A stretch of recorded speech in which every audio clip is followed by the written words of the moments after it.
Hey, hello, welcome back. My name is Kevin Barrett. This is Provoking Safety. I'm a health and safety professional, and this is the channel where we think, talk, and do safety in an effort to provoke safety at home and in the workplace. I have a question for you. Are you considering hiring a contractor to do some work on your home? If so, we need to talk. This isn't another video on how to pick the best contractor based on quality of the work or their referrals or internet referrals. Now, today on Provoking Safety, I want to help you with some risk management as far as workers' compensation insurance and insurance risk goes when hiring a contractor. So let's get into it. Let's reduce your risk and ensure there isn't going to be a huge project overrun due to some hefty insurance claims or other pitfalls. Also, stick around to the end of the video. I want to leave you with a quick tip that might help you avoid these pitfalls when hiring a contractor in an emergency situation.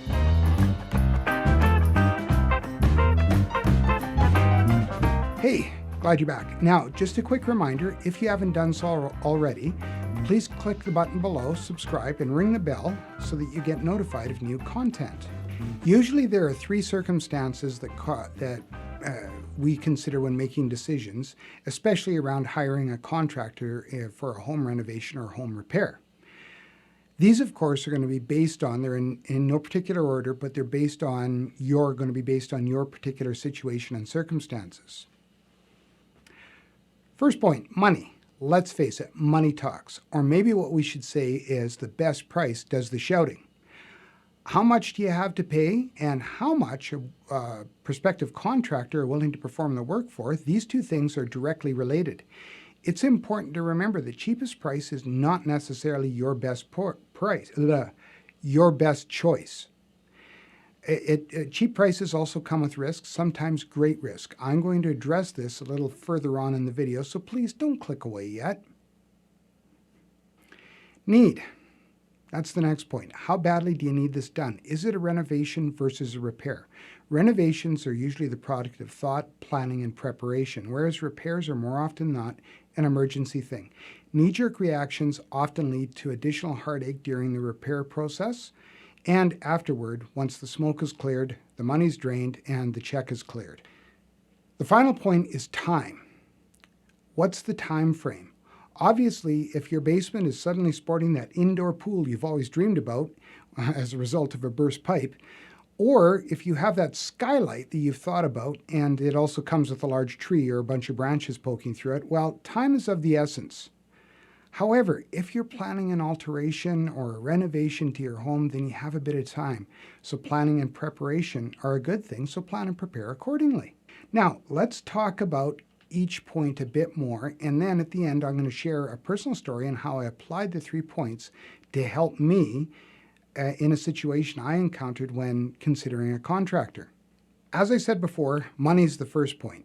It's the main point with everybody.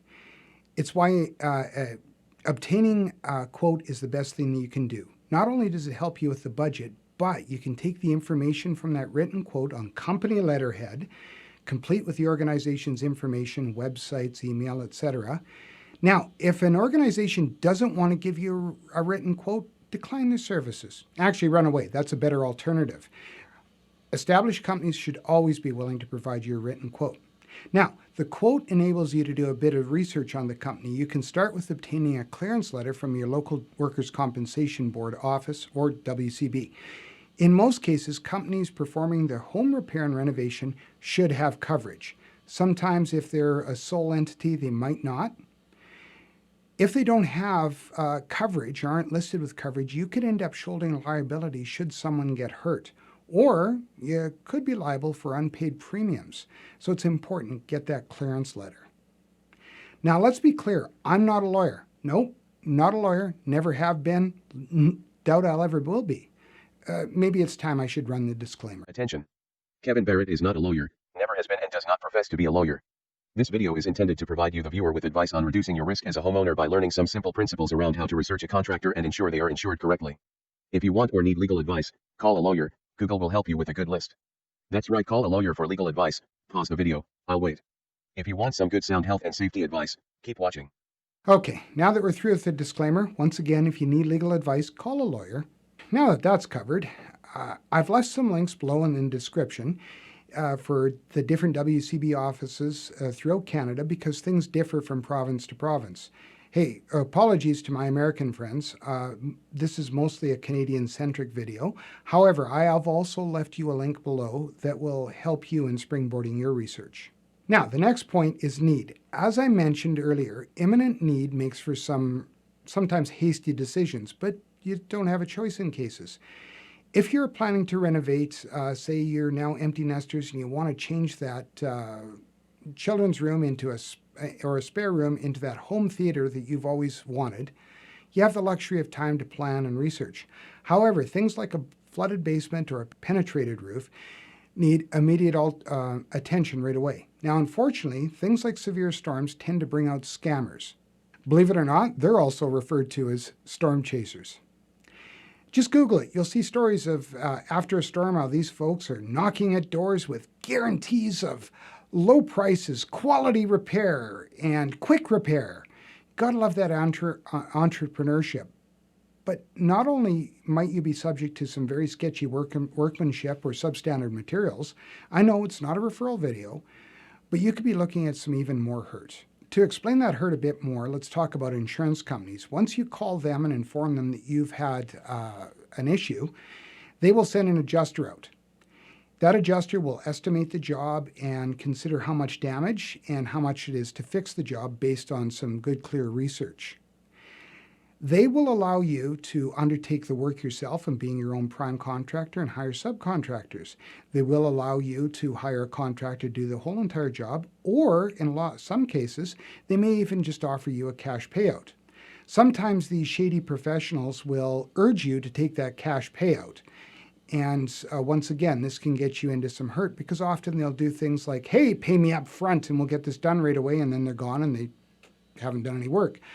Or once again, another thing that can occur with hiring a shady contractor is they might not have the proper permitting, the proper insurance, proper WCB. If the work gets noticed by an occupational health and safety jurisdictional authority, they could end up having the work shut down and then you're left stuck. So once again, make sure that you hire a good qualified contractor. Now, the third point, time.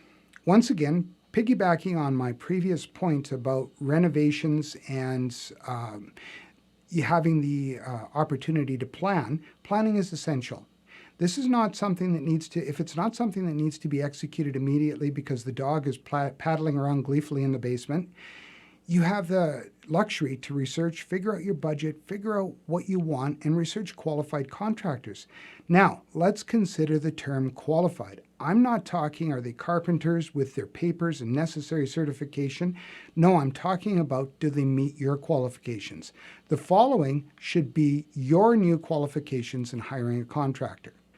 Number one, do they have the necessary WCB insurance? If they're a credible company and they're doing the work, they should have no problem with providing you a clearance letter, or you can do the research and get the clearance letter yourself. Make sure that the clearance letter, everything is up to date. In other words, they're in good standing and their premiums are paid to date. Make sure that the clearance letter outlines how long the premiums are good for, because they should extend beyond the time of the job and the time the job takes. You could, in some jurisdictions, be liable for unpaid premiums. Be careful. Do they have the necessary insurance, or do you?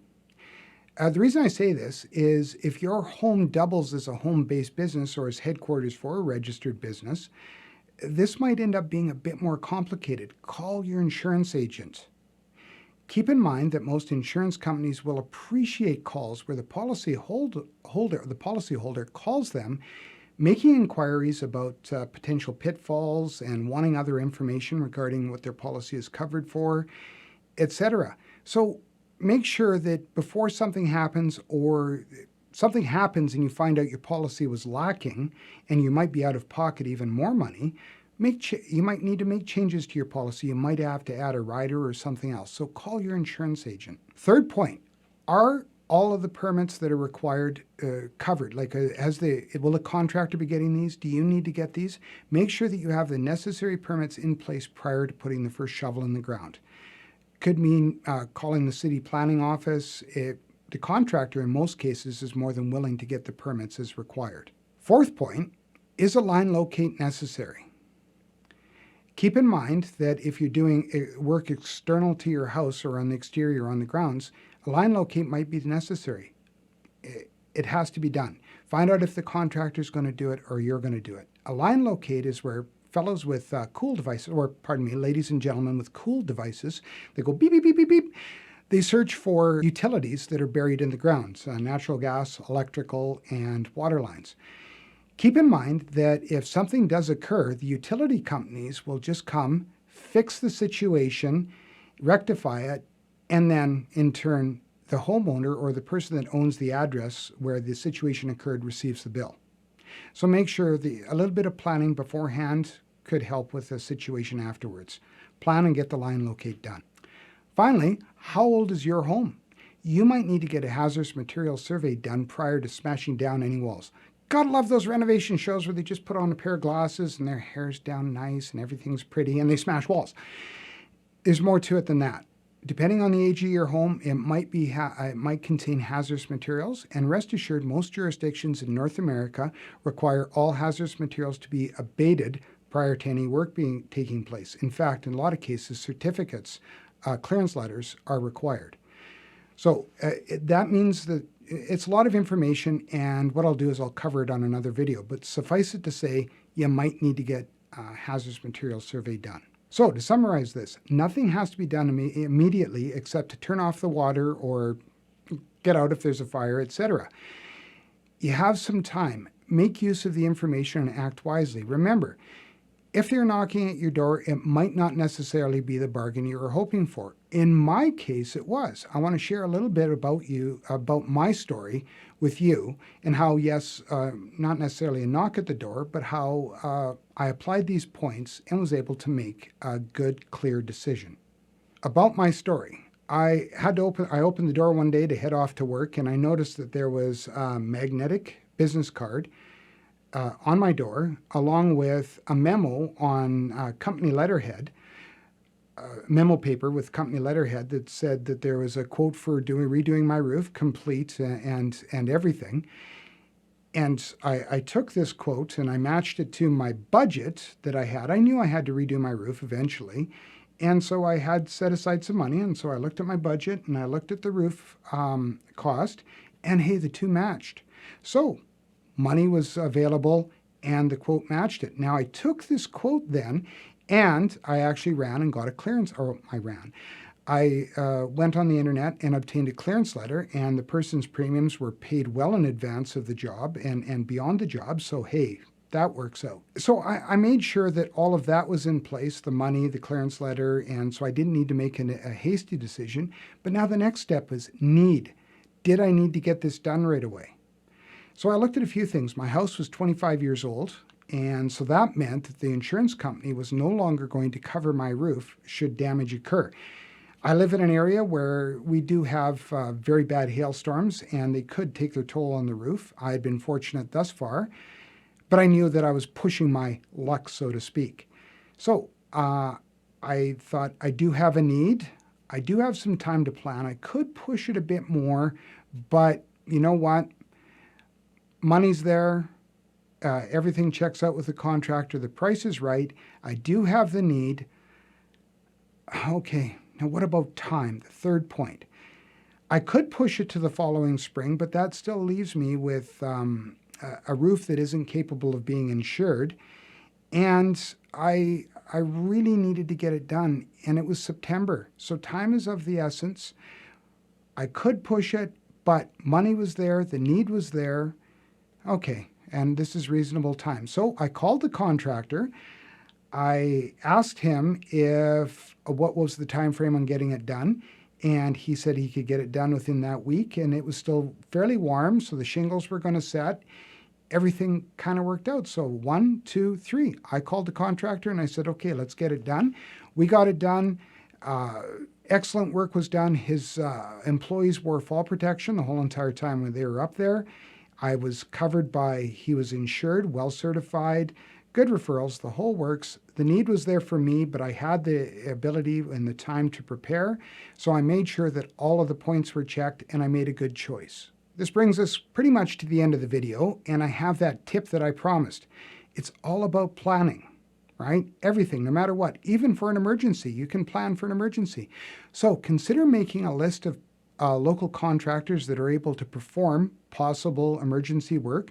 Research them well. There's Trusted Pros, Homestars, of course, Angie's List in the United States, Google, etc. Once you've gathered this pool of qualified contractors, make a list up of them and put them away, or you can add them to the next point, which is a checklist. Now, as I mentioned before, calling the insurance company is always good planning. Make inquiries of them. Most of them have checklists that they'll send you or they'll provide links. In fact, the internet also has a ton of them. Just Google it. There'll be lots there. Look and see, though, and make sure that they have the following, and if not, add these to your list. Number 1, checkpoint, workers' compensation clearance letter, or letters if you're going to hire more than one contractor. General liability insurance, and of course, commercial general liability insurance based on your particular circumstances, like if you have a home-based business. 3, permit applications. Just put it as a checkbox. Make sure that you're considering them. 4, line locates. Just make sure it's there. You might be only doing internal work or interior work, but always have that as a checkpoint. And finally, point 5, hazardous material surveys. Once again, if you have an older home, it's a necessity. Don't be afraid to call your local WCB offices and insurance agents and ask them questions. They might be the best calls you'll ever make.